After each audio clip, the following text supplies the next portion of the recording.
So Yahoo was very established that time, being in the US, having operations in Europe, and you were there leading.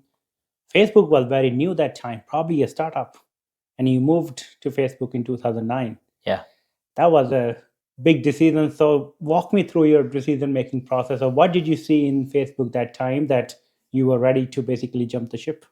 Well, I certainly wasn't. I think so this is I started my first conversations with Facebook in late 2008. One of my good buddies became the first Facebook employee in Europe from Yahoo, and he ended up giving me a call and saying, "We're going to open up an office in Dublin. We're going to need a sales team there, much like the one that you've just built in Barcelona.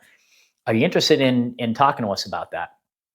And after 2.5 years in Spain, things were difficult in terms of me flying back to Boston. There was no direct flights, so getting back and forth was kind of difficult.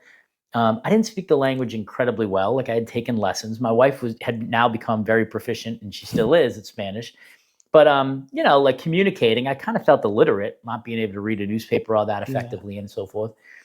And so I said, I don't know if I want to live in Spain long term. I'm not ready to leave Europe, but I don't know if Spain is it. And they were making it very difficult to renew visas and so forth because the economy was now 2008, 2009. The bank all crashed and it was hard.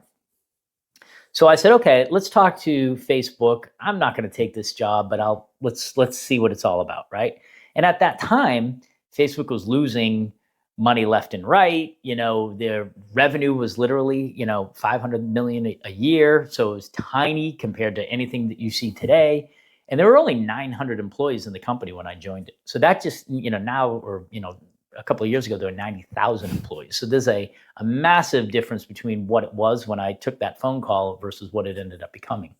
But the promise of being able to be on the European leadership team, to be in a hot startup that certainly didn't have guarantees of being successful, but you kind of had this feeling that some momentum was behind this, like this could be a pretty amazing ride.